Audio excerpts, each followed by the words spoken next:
En esta sesión vamos a hablar de una cuestión muy importante que tiene que ver con perros.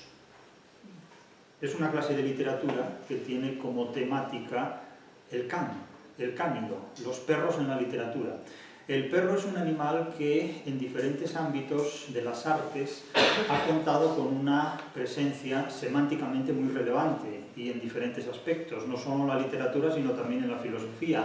De hecho, cuando Ulises regresa a Ítaca, 20 años después, el único ser vivo que supuestamente lo reconoce es su propio perro, y no por casualidad. Quiero decir que el perro en la literatura es uno de los animales, diríamos, sabios, inteligentes, reconocidos como criatura viva y con gran valor. Es una criatura que, animalísticamente hablando, tiene un extraordinario poder luminoso en tanto que se le atribuyen, digamos, cualidades en cierto modo antropomórficas que lo destaca por encima de los demás animales y en cierto modo también de una especie de hiperinteligencia o suprainteligencia.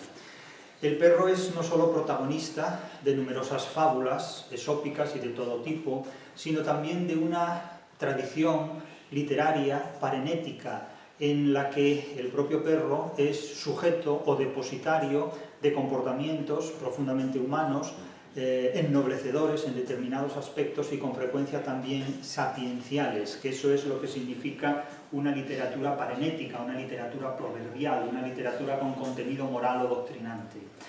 Dentro de la filosofía el perro también ha desempeñado un papel importante, dando lugar al término que los propios cínicos, del griego kion kinos, perro, adoptaban al identificarse en muchos aspectos con lo que hoy podemos reconocer como la figura de un can, figura canina. Evidentemente, el perro no se ha mantenido estable a lo largo de toda la historia del pensamiento y de la interpretación literaria y filosófica, sino que ha sido depositario de importantes transformaciones. Aquí vamos a hacer referencia a cuatro autores de obras literarias que han convertido al perro en protagonista de algunas de estas obras literarias, sea en el caso de poemas, como el primer autor que nos ocupa, Juan Pablo Forner o Lope de Vega, sea en el caso de obras en prosa, como dos autores a los que vamos a hacer referencia, que son Miguel de Cervantes y José Sánchez Pedrosa. En estos cuatro autores vamos a encontrar una serie de fuentes enormemente reveladoras, importantes, acerca del papel que desempeña el perro en la literatura.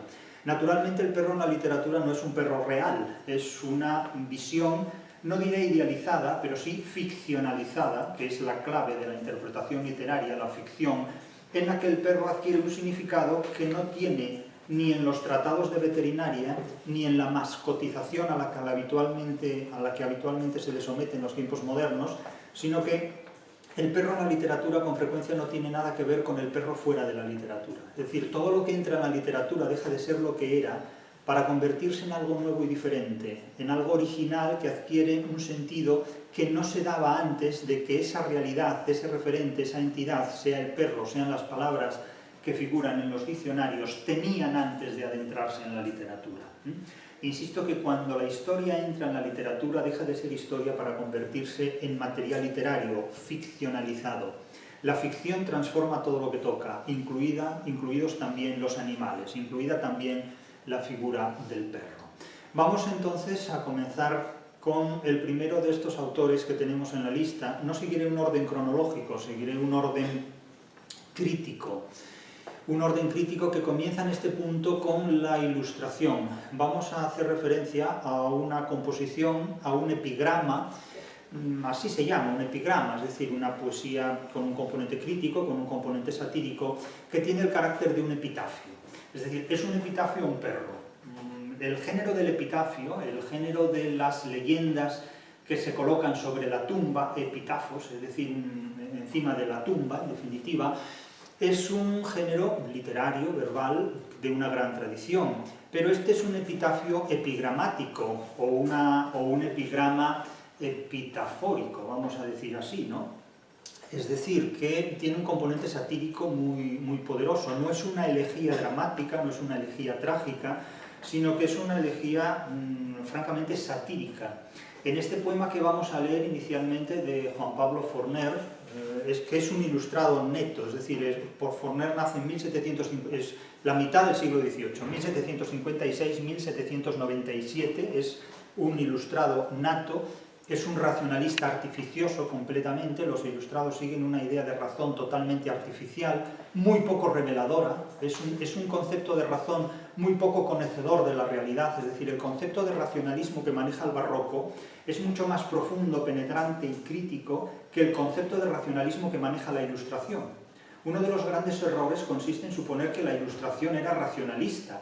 La Ilustración era un racionalismo extraordinariamente miope, pero extraordinariamente miope. El racionalismo barroco es, insisto, muchísimo más profundo, muchísimo más crítico, muchísimo más prospectivo y penetrante que el racionalismo miope y romo de la Ilustración. O sea, realmente, la Ilustración es un engreimiento, es un camino equivocado a través del cual el racionalismo queda embotado y empobrecido de una manera insólita y extraordinaria. Es un racionalismo totalmente idealista, basado en la idolatría de una idealización de la realidad que conduce a la civilización europea a lo que es el repertorio de fracasos que han estallado en el siglo XXI, en definitiva, ¿no? Es decir, estamos en plena decadencia de lo que fue el camino de la Ilustración. Pero fíjense qué concepto de racionalismo tiene este poema que vamos a leer respecto a un perro pequeño, es un gozque. El gozque es un perro pequeñito, es un perro pequeño, cuyas características etopélicas, por así decirlo, porque no se describe físicamente al can, sino que se le describe por su comportamiento, son las siguientes. El poema se titula paratextualmente Epigramas y concretamente hay un epitafio. Entonces, el poema de Juan Pablo Forner, dedicado a un can, dice: aquí yace jazmín, gozque mezquino. Nótese ya la cantidad de aliteraciones de las fricativas sordas. Aquí yace jazmín, gozque mezquino, que solo al mundo vino para abrigarse en la caliente falda de la madama Crisalda, tomar chocolatito, bizcochos y confites, el pobre animalito, desazonar visitas y convites, alzando la patita, para orinar las capas y las medias, con audacia maldita, ladrar rabiosamente, al yente y al viniente, ir en coche a paseos y comedias, y ser martirio eterno de criados, por él o despedidos o injuriados, con furor infernal y grito horrendo. Si inútil fue y aborrecible bicho, y petulante y puerco y disoluto, culpas no fueron suyas, era bruto. Educóle el capricho, la delicia soez, con estupendo horror de la razón. Naturaleza no le inspiró tan bárbara torpeza. Los que en la tierra al hacedor retratan, sus hechuras divinas desbaratan, corrompen y adulteran, los vicios de jazmín de su ama eran. Es decir, bueno, es un epigrama, es una especie de fábula en formato de coplillas, mediante pareados, totalmente ripiosos en muchísimos casos. Es una construcción literaria netamente ilustrada. Es decir, en la Ilustración la literatura alcanzó la mayor pobreza de la historia. Hablar de literatura ilustrada es hablar de la etapa más pobre de la historia de la literatura universal, no solo de la literatura española. Es decir, la literatura no española del siglo XVIII es una literatura francamente patética. Patética es una literatura francamente ridícula, es decir, es el siglo literariamente más nulo que se dio en la historia de la literatura, no solo en la literatura española. Y me dirán, bueno, es que la literatura inglesa del siglo XVIII, la literatura inglesa del siglo XVIII debería haber dado un Quijote, debería haber dado un Buscón, como el de Quevedo, debería haber dado obras equivalentes a La vida es sueño, de Calderón de la Barca. No hubo en todo el siglo XVIII una obra literaria que pueda competir con ninguna obra literaria anterior al siglo XVIII. Hay que tener en cuenta que el racionalismo de la literatura es completamente incompatible con las deficiencias del racionalismo de la Ilustración. Un siglo que además se ha jactado de ser el más racionalista de la historia y que dio lugar a la comercialización de seres humanos, a las esclavitudes de todo tipo, a un montón de guerras tan masacradoras como las anteriores, pero que se han visto, sin embargo, muy bien edulcoradas por las interpretaciones legendarias de la historia, a revoluciones tan monstruosas como la francesa, que dio lugar a un calendario completamente inútil e inhábil, en fin, que dio lugar a caminos absolutamente con la única salida de la de un emperador que nos retrotrajo a los formatos del antiguo régimen bajo unas nomenclaturas que lo único que hicieron fue conducirnos a sucesivas crisis que desembocan en el siglo XX en dos guerras mundiales atroces y en el siglo XXI en los estertores de una civilización que no sabe cómo sobrevivir a sí misma, en definitiva. Por lo tanto, mucho cuidado con idolatrar la Ilustración, porque la Ilustración es un callejón sin salida, en definitiva. De diseño muy anglosférico y franco-alemán, en consecuencia. Es decir, este poema es realmente de una pobreza que no voy a decir que se parezca a las coplas que pueden hacer algunos contemporáneos. A mí me recuerda, y lo diré con la máxima objetividad, algunas composiciones verbales que hace Alfonso Usía, por ejemplo. Es decir, aquí yace jazmín, gozque mezquino, que solo al mundo vino, para abrigarse en la caliente falda de Madame Macrisalda. Esto parece, no sé, una fiesta de cumpleaños familiar donde el cursi de la familia compone unos versos, directamente. Es decir, el grado de empobrecimiento que la Ilustración hace de la literatura es realmente sorprendente. O sea, es realmente sorprendente. Si ustedes comparan lo que escribía Quevedo o Lope de Vega con esta sucesión de pareados, hablamos de otra galaxia. O sea, realmente hablamos de otra galaxia. Por esa razón, cuando Madame de Staël, en su libro de la literatura, sobre la literatura, escribe que la literatura es una evolución en la que se registra el progreso de las culturas de las diferentes naciones, pues evidentemente incurre en un error muy grande al identificar muy propiamente, en consonancia con el pensamiento romántico, que la historia es una evolución hacia adelante de una serie de valores y de ideas, cuando no es así. La historia en determinados momentos hace que algunos hechos avancen y prosperen y simultáneamente hace que otros hechos se retrotraigan y retrocedan. Es decir, la idea de libertad en determinados momentos de la historia se amplía en una determinada dirección y simultáneamente se reduce o se contrae en la dirección contraria. Es decir, para Madame de Staël, por ejemplo, el teatro romano era mucho más valioso que el teatro griego simplemente porque era posterior al griego.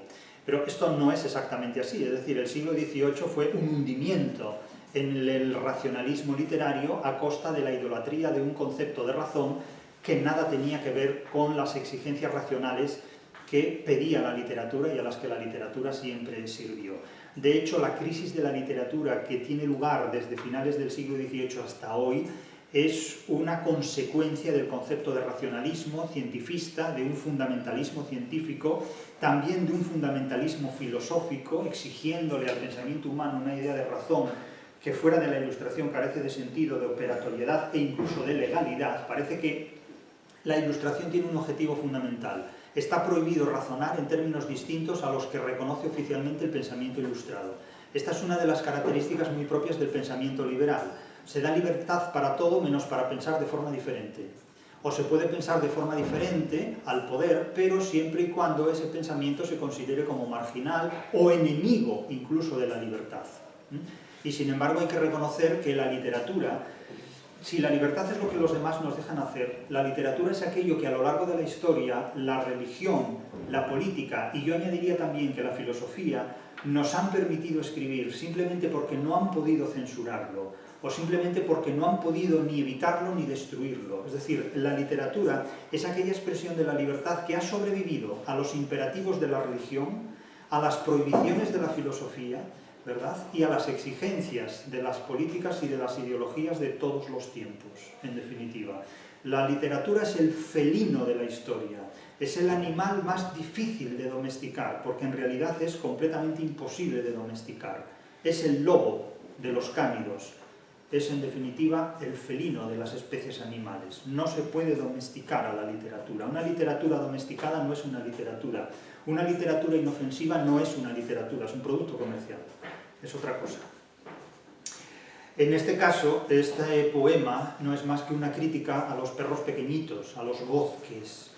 Y, en definitiva, el gozque aquí aparece como una metonimia, como la parte de un todo, el gozque de un todo, que es toda una clase nobiliaria y ociosa que tiene una serie de defectos, una serie de problemas de adaptación y de hacerse compatible con la realidad y con otros aspectos de la vida. Porque, como dice el último verso, o el último pseudoverso, los vicios de Jazmín de su ama eran. ¿Y la ama quién es? Pues la ama es una Madame Macrisalda, una cualquiera de la nobleza, que tiene una serie de manías y de comportamientos sociales que el poema critica duramente. Claro, el poema tiene una cita con la sátira, es en definitiva una sátira, aunque plantee lúdicamente, graciosamente, el formato de una pseudoelegía, de un epitafio cínico, nunca mejor dicho lo de cínico, del griego kion kinos, perro.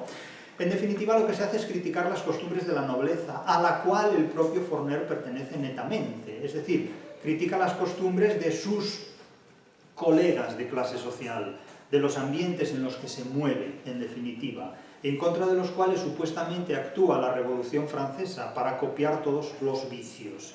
Si hablamos de sátira, hablamos de vicios. La sátira es una de las 13 formas de la materia cómica. Hay muchas formas de materia cómica.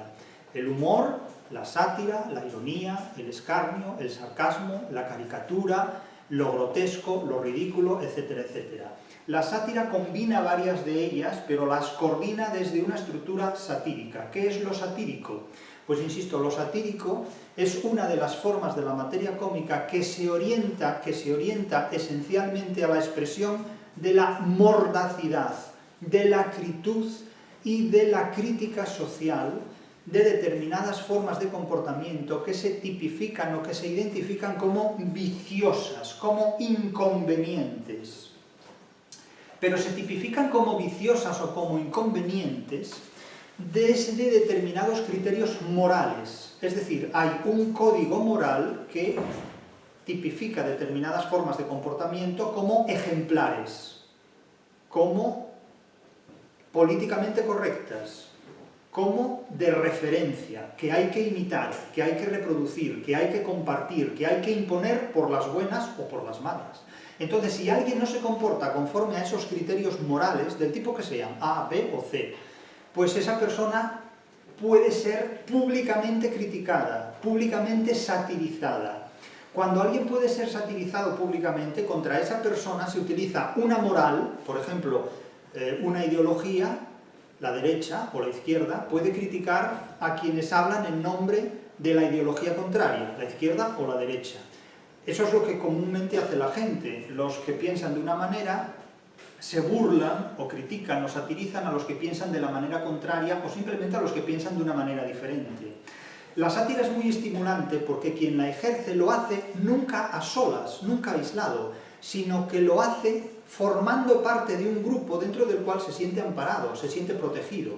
Claro, es muy fácil criticar a otra persona, a un individuo, cuando la crítica se ejerce por parte de un grupo de individuos o por parte de un individuo que forma parte de un grupo más numeroso. Eso da fuerza psicológica al que ejerce la sátira y se siente arropado por una especie de fe que tiene el lexema de lo fanático, que tiene el lexema de lo furibundo, es decir, que se ve amparado, insisto, por una especie de moral superior. Por eso digo que la sátira es una crítica a determinadas formas de comportamiento que se tipifican como viciosas en nombre de un conjunto de sistemas morales, de un conjunto de ideas morales, ¿verdad?, que se consideran positivas frente a otras, las satirizadas, que se consideran negativas. Entonces aquí se considera positivo pues no tener un perro que se dedique a mear encima de la gente, que se dedique a comportarse como un pequeño niño caprichoso, un perro pues que ladre a todas horas, molestando a los que están a su alrededor. Es decir, un perro en nombre del cual se impongan una serie de normas que los demás están obligados a cumplir e incluso a reírle las gracias al perrito o a la perrita, porque como es de la señora Madame jefa suprema de tal o cual aspecto, pues ya está. Nótese que aquí lo que se plantea es una crítica a los vicios, a los comportamientos reprobables de una determinada clase social. Hoy, sin embargo, estos comportamientos entonces atribuidos a una clase social superior están asumidos por parte de todo el mundo, porque claro, cualquiera puede sentirse identificado o apelado en un poema de esta naturaleza, porque dirá, bueno, yo tengo un perrito pequeño que lo llevo a todas partes y puede ladrar y a mí me resulta muy simpático su ladrido, pero no puedo comprender cómo hay personas a las que les puede molestar el ladrido de mi perrito, pues tan mono como es y tan simpático como es, etcétera, etcétera. Es decir, cada cual tiene sus preferencias, indudablemente. Tiene sus preferencias, entonces para unas personas pues puede resultar muy irritante el ladrido de un perro y para otras personas no, puede resultar pues muy placentero. Claro, el problema surge cuando lo que para una persona es un placer, para otras personas es un tormento. Y entonces se dice, bueno, es que usted tiene que ser tolerante, usted tiene que soportar los ladridos de mi perro porque mi perro vale lo que ladra. Y otra persona dice, pues no me parece bien. Entonces, bueno, ahí surge el conflicto, ¿no? Yo no voy a decir quién tiene razón o quién no tiene razón, porque esto no es asunto de esta materia ni es asunto mío. Lo que planteo aquí simplemente es la crítica que un ilustrado hace a otras personas de su época, de su tiempo y de su misma clase social, identificando en ellos una serie de conductas que considera reprobables. Este tipo de poemas está también en la base de lo que ya en esos momentos empezaba a ser una literatura costumbrista, que tiene sus antecedentes en la literatura española, en obras como El día de fiesta por la mañana o El día de fiesta por la tarde, ya del siglo XVII. Incluso, es decir, el costumbrismo literario nace en España, como toda la originalidad literaria desde la Edad Moderna hasta hoy, en definitiva. Por lo tanto, aquí está el núcleo de la sátira, que implica una acritud, una mordacidad y una crítica de costumbres sociales tipificadas en nombre de una moral entronizada como lo políticamente correcto. Ir en contra de esa moral supone ser objeto de sátira. La sátira naturalmente ridiculiza, y el ridículo es otra de las formas de la materia cómica que se caracteriza por atacar lo que se considera que está al lado de lo normal o por debajo de lo normal. Es decir, lo ridículo, diríamos, si tuviéramos que utilizar sufijos, se dirige contra lo que se considera convencionalmente, otra cosa es que lo sea o no, lo que se considera convencionalmente como normal por un determinado sistema moral impuesto. Claro, lo que para unos es normal, para otros es anormal, pero el problema es que quien manda y tiene el poder decide lo que es lo normal en cada época. Entonces, lo que en una época es normal, en otra época es paranormal, o supranormal, o subnormal. Pero el ridículo básicamente siempre parodia, y la parodia es la imitación burlesca de un referente serio, parodia algo que considera anómalo, bien porque está al margen de lo normal, hablamos de la paranormalidad, o bien porque está debajo de lo normal, de una variante de la subnormalidad. Es decir, alguien que se comporta por debajo de las exigencias de lo que una sociedad exige. Claro, coger un perro y ponerlo a mear encima de alguien no se considera como normal en nuestra sociedad, pero hubo otras sociedades donde esto sí podría utilizarse como vejación humana, por ejemplo.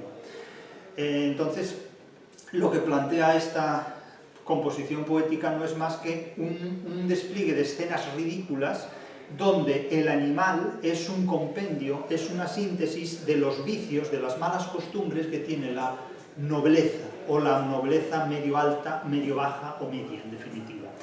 En el teatro de Molière este tipo de cosas eran muy comunes, es decir, Molière construye un teatro destinado al corrigit riendo mores, al corregir las costumbres riéndose de ellas, burlándose de ellas, en definitiva.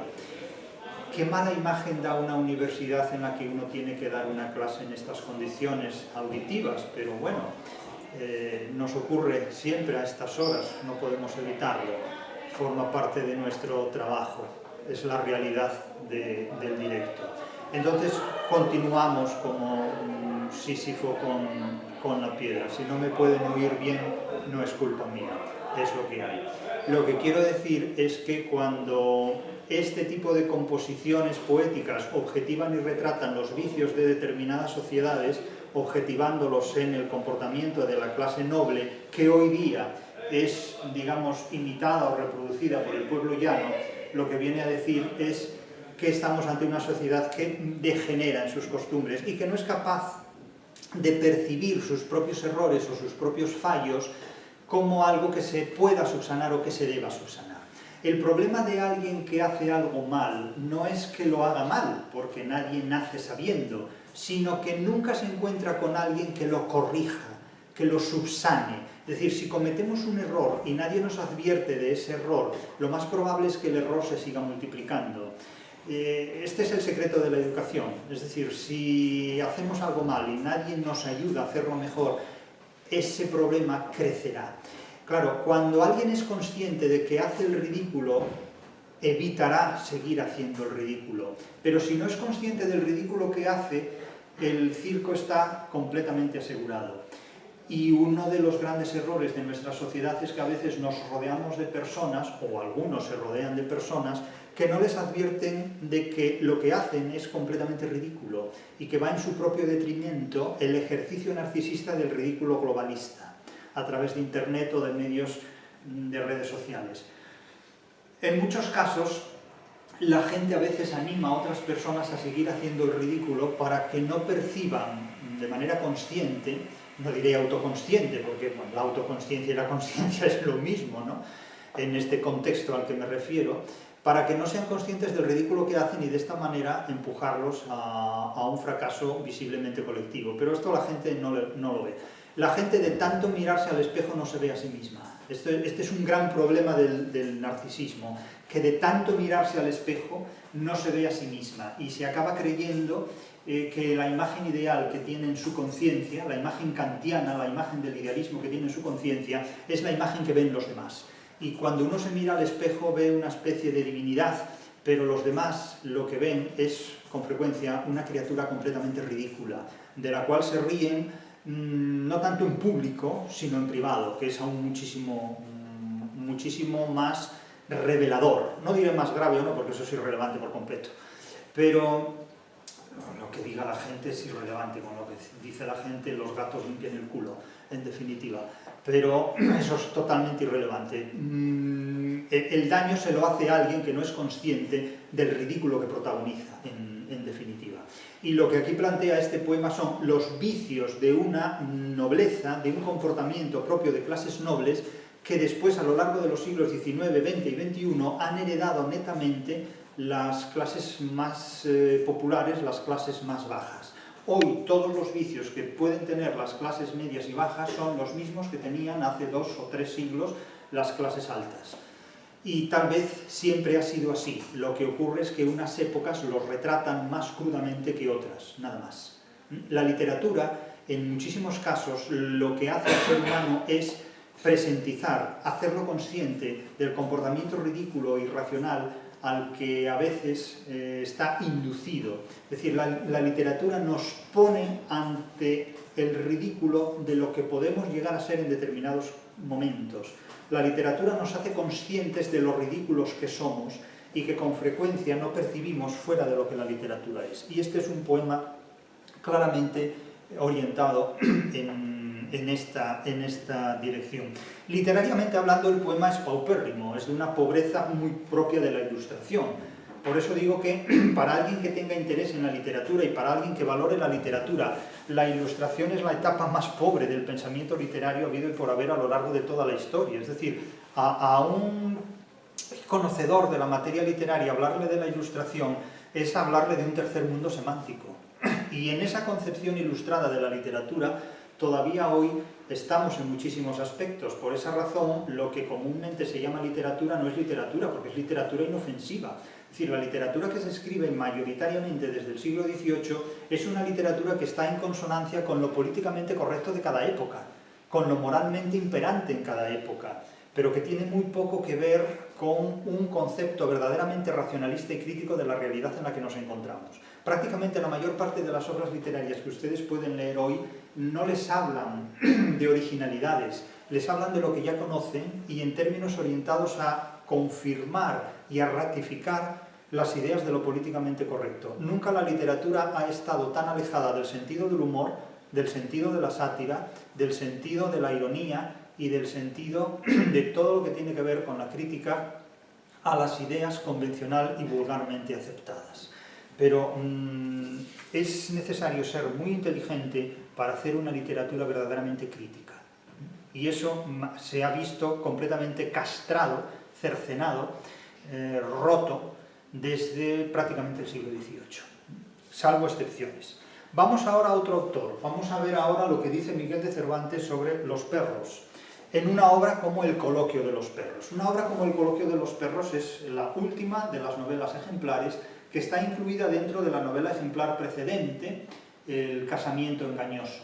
El coloquio de los perros es una narración que un personaje, el alférez Campuzano, que se cura de una sífilis en un hospital de Valladolid, cuenta a una especie de amigo, compadre, que es el licenciado Peralta. Entonces, tanto los dos, uno y otro personaje, los dos personajes tienen nombres muy rimbombantes, el licenciado Peralta y el alférez Campuzano. El alférez Campuzano ha sido objeto de un engaño, de un timo, de una mujer que se ha hecho pasar por una aristócrata y le ha ofrecido matrimonio, usurpando como ocupa la casa de su dueña, y en realidad era una asistenta de una noble, y finge, digamos, ser la propietaria de esa casa, finge ser una especie de alta aristócrata, y lo engaña completamente. Él después se enferma de una sífilis y se cura de esa sífilis en un hospital de Valladolid, y dice en un momento dado que debajo de la cama había dos perros que hablaban, se llamaban Cipión y Berganza, y se contaban mutuamente su vida, sus historias. Y Berganza, básicamente el narrador, le contaba a Cipión todas sus aventuras a lo largo de su vida con diferentes amos que tuvo. Entonces, claro, el alférez Campuzano le dice: yo esta historia no me la he podido inventar porque no tengo imaginación para inventarme esta historia, y como la oí te la cuento. Entonces, claro, no sé si fue un sueño, una ensoñación, una experiencia onírica, pero lo cierto es que ahí estaban los perros y yo los oí hablar y contarse esto. Y le cuentan la historia de el coloquio que oyó en un espacio latente de dos perros que hablaban. En esta historia de los perros aparece un personaje que se llama la Camacha, que es una bruja que habla directamente con Berganza, con el perro. Ustedes imagínense esta situación de una persona que habla directamente con un perro. Y claro, me dirán, bueno, pero personas que hablan con perros se ven a diario, que si ven aquí, que si cállate, que si súbete, que si agáchate, bien, hablan con un perro. Sí, pero una cosa es hablar con un perro en los términos habituales, y otra cosa es contarle a un perro la historia de tu vida y decirle al perro lo siguiente. Dice: yo a ti te conozco, porque conocí a tu madre, y tu madre fue compañera mía de ejercicios de brujería, y sobre ella cayó un hechizo que le dijo que iba a tener dos hijos que serían dos perritos, y uno de ellos eres tú. Se supone que el otro es su interlocutor, Cipión, ¿no? Y entonces, claro, imagínense ustedes que van por la calle y se encuentran con alguien que le dice a un perro: yo conocí a tu madre fue compañera mía, tu madre fue tan puta como yo, fue tan bruja como yo, en plan la Celestina a Pármeno y a Sempronio, ¿verdad? A Pármeno y a Sempronio. Entonces, claro, este tipo de cosas, pues hombre, resulta... Y entonces, Berganza, contándoselo a Cipión, decía, y claro, yo quedaba sorprendido, porque una tipa que me hablaba en estos términos a mí, que soy un perro y no una persona, pues imagínate tú cómo estaba de la cabeza la señora, ¿no? Claro, es de un cinismo, el planteamiento del coloquio de los perros es de un cinismo extraordinario. Aquí pasamos del gozque, que es ese perro pequeño y ladrador, un perro inútil desde el punto de vista de Juan Pablo Forner en su poema, a un alano. Berganza es un alano. Un alano es un cruce de dogo y lebrel. Estamos hablando de un perro de presa, un perro fuerte, además, un perro verdaderamente que hoy podría considerarse tal vez de los llamados de raza potencialmente peligrosa. Es decir, un perro de cuidado, un perro de mucho cuidado, fuerte, de una alzada notable y de un garbo de mucho cuidado, un alano. Y eso es Berganza, es decir, un perro realmente muy, muy fuerte. De Cipión no sabemos a qué raza pertenece, eso queda literariamente indefinido en la novela. Pero fíjense el fragmento, se lo voy a leer. Quien habla aquí es una bruja que se llama la Camacha, que dice que hace viajes astrales, se unta con aceites y, bueno, es un personaje carnavalesco y grotesco. Lo grotesco es otra de las formas de la materia cómica. Pero ustedes imagínense que van por una calle y se ven y se encuentran a una persona, una señora anciana, que es así como está representada en la novela la Camacha, que tuvo una colega de profesión, ejercicio de brujería y prostitución, que se llamaba Montiela. Y entonces ve al can y le dice: ¿eres tú? hijo Montiel, se supone que el hijo de la Montiela, ¿eres tú por ventura, hijo? Esto hablando un perro, Hijo mío, que sé que eres persona racional y te veo en semejanza de perro. Claro, podemos pensar en el asno de oro de Apuleyo, novela en la que Lucio acaba convertido en asno por un hechizo. Si ya no es que esto se hace con aquella ciencia que llaman tropelía. La tropelía no es una ciencia, evidentemente. La tropelía es un término que designaba en el mundo clásico, en el mundo antiguo, las artes mágicas capaces de alterar la apariencia de las cosas. Es decir, que yo puedo ser yo y ustedes pueden verme como un hipopótamo, una cacatúa, etcétera, o lo que quieran, ¿no? Pero eso no significa que yo lo sea, eso significa que ustedes tienen un problema. ¿No? Esa es la cuestión de, bueno, pues de las transformaciones a las que sometemos a los demás. Es decir, es que los demás no son como los imaginamos. Cuando imaginamos a alguien de forma diferente es porque el problema lo tiene el perceptor. Cuando la percepción es una proyección, el problema no lo tengo yo, el problema lo tiene quien me ve o quien me retrata. En definitiva, como el chiste de Jaimito, ¿no? Le enseñaban un árbol y le preguntaban: Jaimito, ¿qué ves aquí? Una mujer desnuda. Le enseñaban un ladrillo y decían: Jaimito, ¿qué ves aquí? Una mujer desnuda. Y le enseñaban una botella de agua mineral y decían: Jaimito, ¿qué ves aquí? Una mujer desnuda. Bueno, claro, el problema lo tiene Jaimito, no la mujer, ni el agua mineral, ni el ladrillo, ni el árbol, en definitiva. Entonces aquí el problema lo tiene la Camacha, que ve un perro y cree que es el hijo de su colega la Montiela, por la ciencia que llaman tropelía. Eso no es una ciencia, eso es simplemente un tercer mundo semántico, ¿no? Que hace parecer una cosa por otra. Tu madre, hijo, esto todo al perro, se lo larga al perro, claro, el perro lo mira con unos ojos espeluznantes. Tu madre, hijo, se llamó la Montiela, que después de la Camacha fue famosa. Yo me llamo la Cañizares. Si ya no tan sabia como las dos, a lo menos de tan buenos deseos como cualquiera de ellas. Bueno, buenos deseos no tenía ninguna de las dos. Estando tu madre preñada y llegándose la hora del parto, todo esto se lo larga al can, O sea, imagínense ustedes qué discurso de emperador romano. Estando tu madre preñada y llegándose la hora del parto, fue su comadre la Camacha, la cual recibió en sus manos lo que tu madre parió. Mostróle que había parido 2 perritos. Claro, imagínense ustedes la carnavalada que supone esto, la animalización humana que supone dar a luz un par de canes. Llegóse el fin de la Camacha, y estando en la última hora de su vida, llamó a tu madre, y le dijo cómo ella había convertido a sus hijos en perros por cierto enojo que con ella tuvo. Es decir, que como tuvieron, digamos, en sus relaciones profesionales, vamos a decirlo sofisticadamente, algún tipo de conflicto, y eran brujas, pues claro, utilizaron sus artes, la tropelía, ¿verdad?, para transformar las cosas de unas en otras, una apariencia en otras. Y un hechizo hizo que, en lugar de parir 2 seres humanos, pariera 2 cánidos. Y el cuento, la novela ejemplar de Cervantes, juega con que uno sería Berganza y el otro podría ser Cipión. No se aclara, pero se deja así. Claro, naturalmente, este es un uso del perro ya dentro de una tradición literaria propia del clasicismo, y un alano no tiene que ver con un gozque. Evidentemente el gozquecillo, que es esa especie de, ese conjunto en definitiva de perros pequeños que son profundamente ladradores, que a lo mejor ven un pastor alemán o un lebrel y le ladran desesperadamente cuando un mastín, por ejemplo, no vería delante un perro, un gozque tan pequeño, lo podría destrozar. En definitiva, no deja de ser ridículo esto. Pero quiero decir que el perro es un animal que, literariamente hablando, ha tenido y tiene una presencia extraordinaria e insólita. Es decir, un trabajo de investigación sobre el perro en la literatura da lugar a un retrato de las diferentes sociedades y culturas que han hecho del perro en la literatura una figura singular y de un enorme valor semiológico, un valor semiótico, pues verdaderamente extraordinario y revelador. Vamos a otro ejemplo sin salir del siglo de oro. Piensen que si Cervantes nace en 1547 y muere en 1616, Lope de Vega nace en 1562 y muere en 1635. Piensen que el discurso del método de Descartes es de 1637, 2 años después de la muerte de Lope de Vega.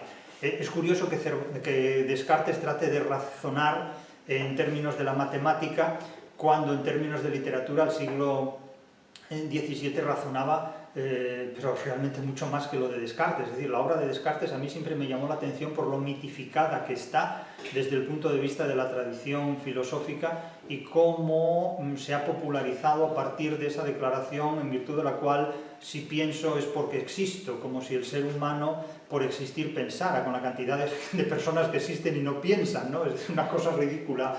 Es una afirmación tan extraordinariamente ridícula que se cae por su propio peso, ¿no? Es decir, como pienso, existo. Digo, machos, pues sí, sal a la calle y verás cuánta gente existe y no piensa. O sea, es que realmente es el mejor sentido del humor. Yo creo que Descartes era el mejor humorista hasta su época. Es decir, claro, con Voltaire, que era otro iluminado en un sentido literal, un ilustrado, ¿no? Un gran iluminado, Voltaire, decía que el mejor libro de toda la literatura española era El Quijote y se dedicaba a reírse de todos los libros anteriores. Era para decirlo a Voltaire, no, El Quijote se dedicó a reírse de gente como tú. Lo que pasa es que, como tú no tienes capacidad para entender lo que es la literatura, acabaste escribiendo obras como Cándido, riéndote de las mónadas de Leibniz, en definitiva, o de las monadas que tú mismo hacías. Pero bueno, estas son otras cuestiones que nos llevan un poco lejos, pero desde luego la frase supuestamente filosófica de Descartes o de Descartes es graciosísima, es decir, en fin, Chiquito de la Calzada superaba años luz el sentido del humor de Descartes.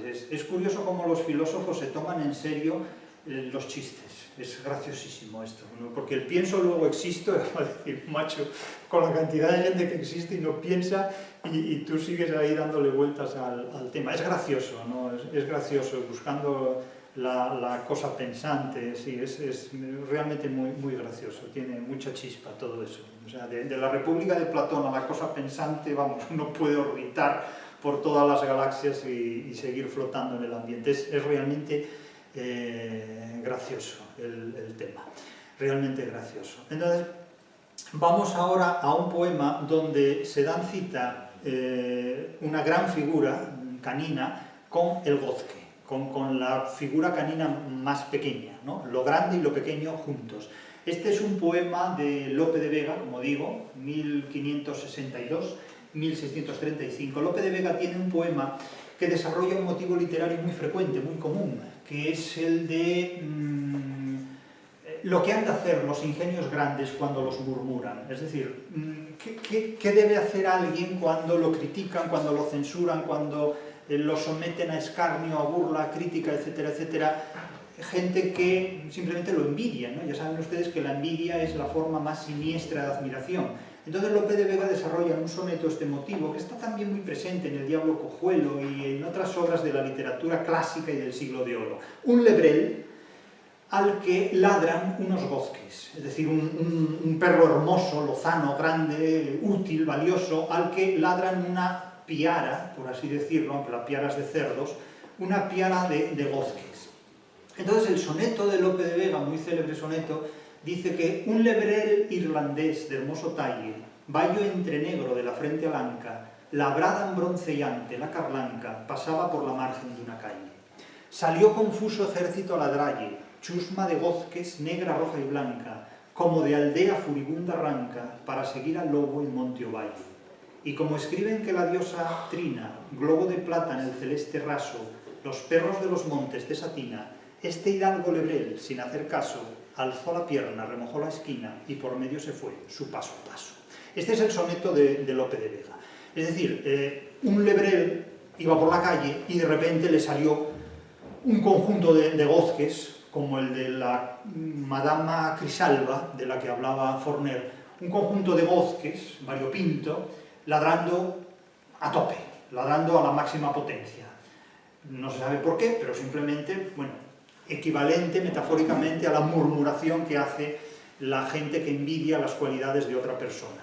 Y el lebrel irlandés ni los oyó, ni los vio, ni los percibió, y lo que hizo fue mearles en la cara, directamente. Y, aunque ellos siguieron ladrando, el lebrel siguió su paso a paso. Es decir, la indiferencia emocional absoluta, ¿no? En definitiva.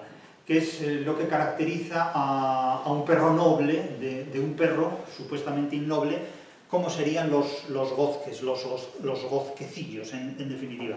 Quiero decir que en este soneto se dan cita los dos polos opuestos de una misma tendencia. Es un soneto con un contenido muy propio de la fábula tradicional, donde el protagonismo corresponde a unos animales que mantienen entre sí unas relaciones que son metáfora de las relaciones humanas. Lo que han de hacer los ingenios grandes, las personas valiosas, cuando los imbéciles los critican.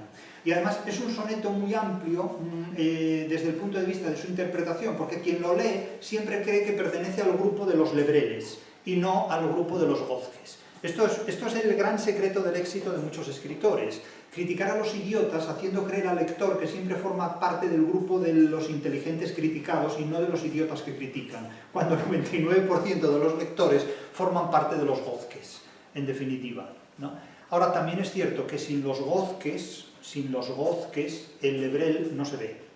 Es decir, lo que hace de alguna manera que el genio se vea, la genialidad se vea, son los ladridos de los gozques. Es decir, sin ladridos de gozques no somos nada. Eso lo sabemos. Por lo tanto, sigan ladrando. Y vamos ahora a otra secuencia. Vamos ahora a otra secuencia literaria, a otro apartado literario que tiene que ver con un escritor nacido en Vigo en 1969 y fallecido también en Vigo en el año 2021. Me refiero a José Sánchez Pedrosa. De José Sánchez Pedrosa hemos dicho con anterioridad varias cosas en diferentes vídeos, en diferentes sesiones. Nos parece que es un gran escritor, un escritor que murió prematuramente a una edad muy temprana, muy desafortunadamente, y que, de haber vivido más tiempo, habría prolongado, habría desarrollado una obra literaria digna de referencia. A mi juicio, la obra literaria de José Sánchez Pedrosa es la de un escritor que puso el dedo en la llaga, en una de las llagas decisivas y fundamentales del siglo XXI, y es las patologías que los seres humanos del siglo XXI han desarrollado en su vida cotidiana, en su vida común y diaria. El enloquecimiento de personas que deberían ser personas comunes, corrientes, normales, y sin embargo han desarrollado una serie de patologías tremendas debido a las formas de vida que el siglo XXI nos obliga a llevar. Ya desde finales del siglo XX este tipo de patologías se daban de manera muy insistente, pero a lo largo del siglo XXI se han potenciado mucho más. Sánchez Pedrosa, en un libro que se titula Contento del mundo, en un sentido completamente irónico, porque es muy descontento del mundo, narra un cuento que se titula Perros. Se lo voy a leer porque es muy breve. Les voy a leer este cuento porque es un cuento muy breve y ustedes verán que no es cualquier cosa. Es decir, es un cuento muy breve y muy sintético, expuesto en un lenguaje de una extraordinaria e insólita llaneza, pero muy revelador.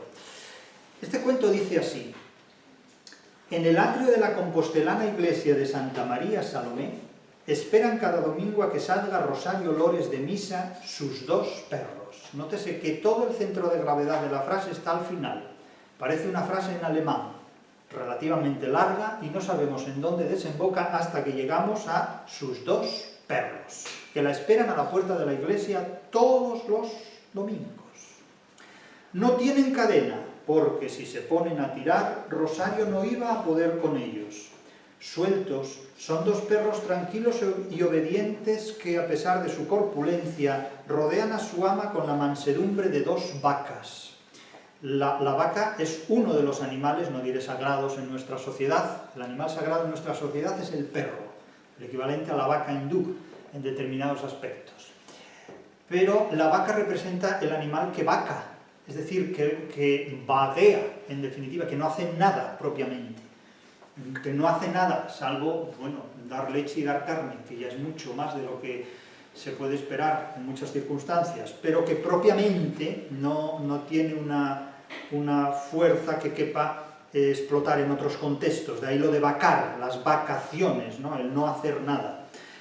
Es decir, son mansos como vacas. A Rosario Lores, cuando enviudó, le entró desde la primera noche una fobia que le impedía quedarse sola. Todos los personajes de Sánchez Pedrosa tienen una o varias fobias que la psiquiatría no puede resolver, que la sociedad tiene que soportar y que nadie puede detener. Es decir, es como si el ser humano explotara en uno de sus aspectos y se convirtiera en un psicópata con el que se convive como si no fuera un psicópata, pero con las consecuencias de la psicopatía.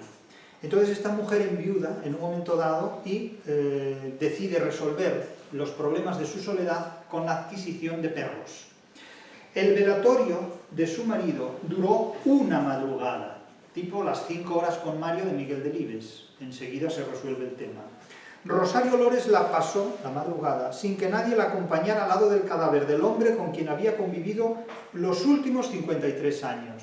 Es decir, hace pensar, insisto, en las 5 horas con Mario, donde Carmen está con el ataúd delante y le suelta un monólogo de 5 horas. Típico de la novela que se da en un espacio reducido ante el ataúd y en un tiempo reducido, 5 horas. Una novela que dura teóricamente 5 horas. Al amanecer estaba convencida de que se suicidaría si tuviera que pasar otra noche sin compañía. Esto es casi un pareado. Se suicidaría si tuviera que pasar otra noche sin compañía. Casi puede ser la letra de una canción totalmente paródica. Es decir, el problema no es que haya enviudado, el problema es que no es capaz de convivir consigo misma. La soledad, una de las características universales, pero sobre todo muy propias del siglo XXI. Entonces, para curar la soledad, el perro. Evidentemente, de esa manera quedan suplementadas, satisfechas todas las deficiencias emocionales de la protagonista del cuento. Al entierro de su marido asistieron 3 personas: el cura por imperativo ritual, el camarero del bar donde desayunaba todos los días y ella. Quiero decir, no hay ningún familiar y la presencia del camarero del bar es casi anecdótica. No habían tenido hijos, él no tenía padres y ella había dejado de hablarse con los suyos a raíz de la boda, lo cual quiere decir que aquí hubo un conflicto de padre y muy señor mío, por así decirlo, ¿no? Nótese que los personajes están casi en la línea de los personajes de Valle Inclán, enormemente despreciados por el narrador, no digo el autor, digo el narrador. Después del entierro se fue a la perrera municipal y volvió a su casa con 2 dogos, que no son gozques precisamente. Cachorros de 6 meses de la misma camada. Ya crecidos, los perros comían su misma comida y dormían en su habitación echados al pie de la cama. Es decir, en su habitación y en su cama a los pies de la cama. No se dan más detalles sobre las relaciones entre ella y los animales. 3 veces al día salía de su casa del monte de la Almáciga y llevaba a los perros al parque de los bomberos. Hablamos de Santiago de Compostela. La toponimia es real aunque ficcionalizada. Hizo lo mismo sin fallar uno solo todos los días de los 9 años que siguieron a la muerte de su marido. Los domingos iba a misa hasta Santa María Salomé y dejaba los animales sueltos.